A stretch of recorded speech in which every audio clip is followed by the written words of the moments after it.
What are Bulgarian vampires called? Have you ever been curious about the different names for vampires in Bulgarian folklore? The world of Bulgarian mythical beings is rich and varied, especially when it comes to these undead creatures. In Bulgaria, the most common term for a vampire is vampir. This word is a direct Slavic derivative and is recognized across many Balkan traditions. But that's just the beginning. Another name you might hear is Upir, which is a pure Slavonic term used by ethnic Bulgarians. This highlights the cultural roots of vampire lore in the region. Interestingly, the term Aber comes from Turkish origins and is used among mixed populations, such as the Gagyayuzes. Each name reflects the diverse influences that have shaped Bulgarian culture over the centuries. There are specific regional variants that add even more depth to the vampire mythos. For instance, the Ustrel is a vampire known for targeting livestock, which speaks to the agricultural concerns of the community. Then there is the Krvopijac, which translates to blood drinker. This term is often associated with individuals who break fasting rules, serving as a cautionary tale within the community. You may also come across lesser-known names like Okostnik and Opachina, though accounts of these beings are not as detailed.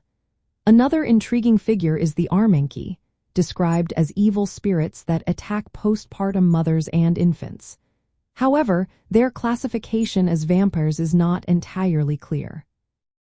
In Southeast European folk narratives, Bulgarian vampires often serve as cautionary figures tied to community taboos.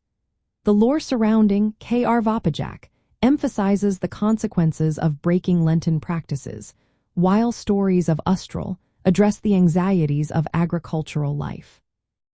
Naming conventions like Aber versus Upir highlight the cultural intersections between Slavic and Ottoman influences in the region. Distinctive practices accompany these beings as well. For example, to identify a Krvopijac, communities would use a nude virgin on a black foal to detect graves. Neutralizing a vampire involved chaining the corpse with wild roses and trapping its spirit in a blood-filled bottle. These rituals, documented in the 19th century, show how Christian and pagan elements blend in Bulgarian vampire mythology. While the Vampir, a hybrid of vampire and human, appears in broader Balkan folklore, it is not as emphasized in Bulgarian-specific tales. Regional terms like Vorkalac overlap with neighboring cultures but are less central to Bulgarian narratives compared to Vampir or Aber.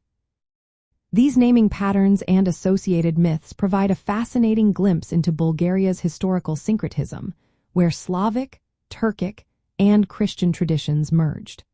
For scholars of folk literature, the terminology reflects how oral traditions preserved societal norms, particularly around morality and communal survival. So, the next time you hear about Bulgarian vampires, remember that each name carries a story, a history, and a connection to the rich cultural fabric of Southeast Europe.